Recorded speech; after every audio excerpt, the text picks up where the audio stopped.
Hi, everyone. My name is Sarah Strader, and I'm the Executive Director of the Secure Families Initiative. I'm Kate Marsh-Lord, SFI's Communications Director. Hey, Kate, guess what? It's our birthday. Woohoo!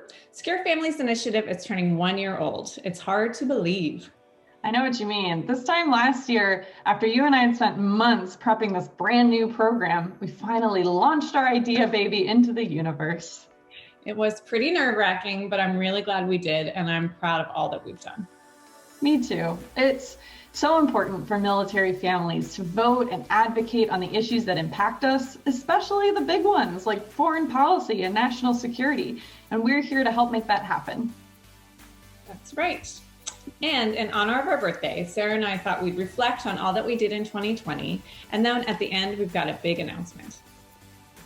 The best way to tell the story of SFI's first year is through the big three themes of 2020: COVID-19, the Black Lives Matter movement, and the presidential election. Let's start with COVID-19.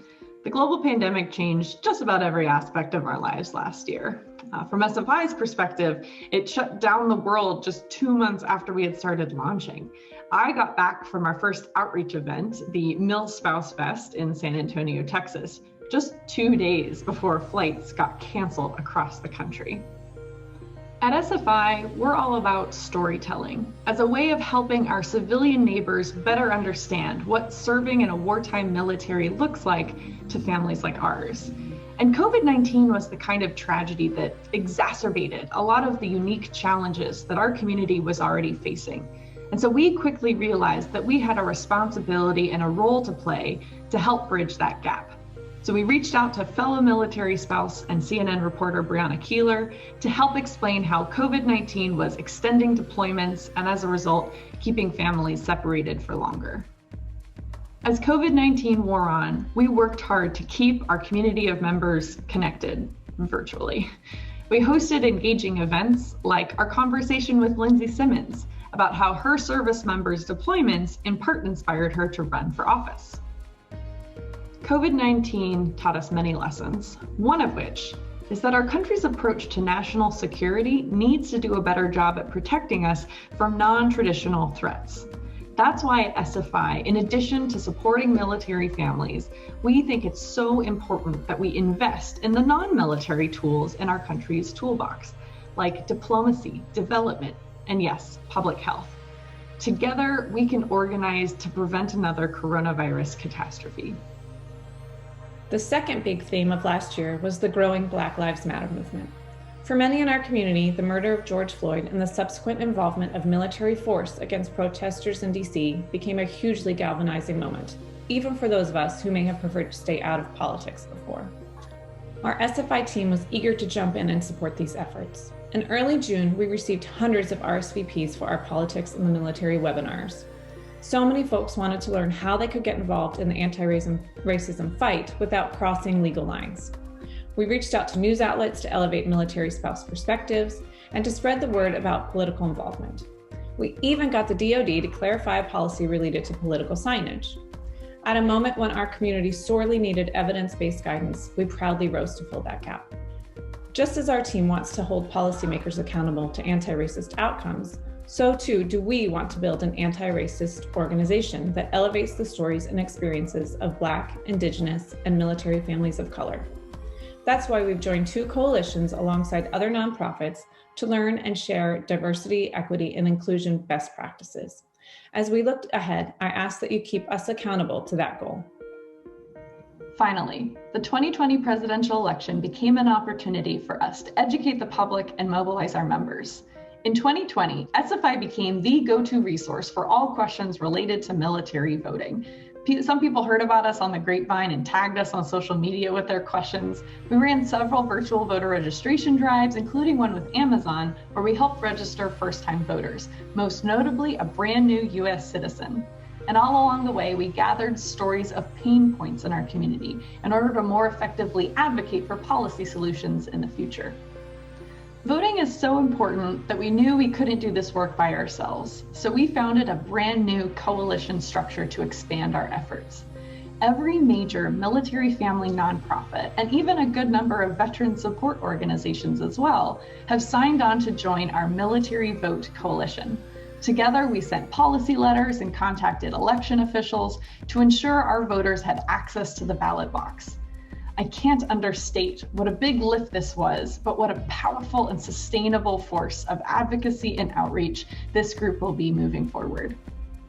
Throughout the presidential election, our electoral institutions came under unprecedented attack. So perhaps the most significant work that SFI did in 2020 was regularly positioning ourselves to protect our voters and the democratic norms that we rely on. We wrote a bipartisan New York Times op-ed defending vote by mail.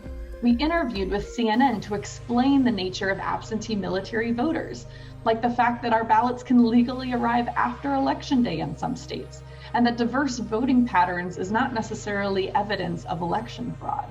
This public education became so crucial at ensuring that our community's votes got counted, and I could not be more proud. It's been a pretty cool year, Sarah. Oh, and you know what we forgot to mention? All the cool speakers we got to talk to. Definitely. We spoke with Representative Deb Haaland, who's been nominated to serve as the next Secretary of the Interior. We spoke with Senator Kirsten Gillibrand about a ton of important topics like sexual assault in the military and Russian bounties on US troops. We had a whole panel of influential military spouses talk about the importance of using our political voice.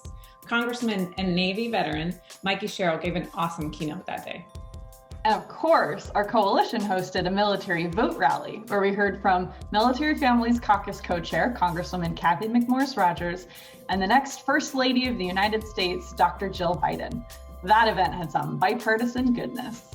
Right. And we can't wait to keep doing more cool stuff like that this year. Which brings us to our big announcement. In January of 2020, SFI launched as a program within a larger nonprofit organization called Foreign Policy for America. And we have been so grateful for the collaboration and mentorship that FP4A's team has offered as we've built this program entirely from scratch. Now it's time for us to go off on our own. Starting this month, the Secure Families Initiative will operate as a standalone nonprofit organization, and we could not be more excited for this transition. Before we sign off, want to talk about some of our goals for this next year. Definitely. We focused a lot of our programming on military spouses like ourselves. But this year, we'd like to expand the pie to better include military parents, siblings, and kids. So stay tuned for some cool events along those lines. A lot of folks are familiar with our advocacy trainings. Don't worry, we'll keep those up. But we're also in the process of building a curriculum about foreign policy stuff. Why do our loved ones get deployed to different parts of the world? How are those decisions made? What will the military's role look like in the future? I know I have lots of questions that I'm excited to learn more about. And we'll keep telling our community's stories. In 2020, SFI helped 10 military spouses publish articles about their family's experiences, about voting, about deployments, about holiday travels. In 2021, our goal is to double that number. Finally, we'll have an event that you don't want to miss. The last week in January, we're hosting a virtual workshop on organizing, where we'll discuss strategies for how communities like ours can work together to enact real change. Sign up today. Please don't hesitate to reach out if you have ideas or want to volunteer. We're so grateful to our members and supporters for keeping us going. Thank you, everyone.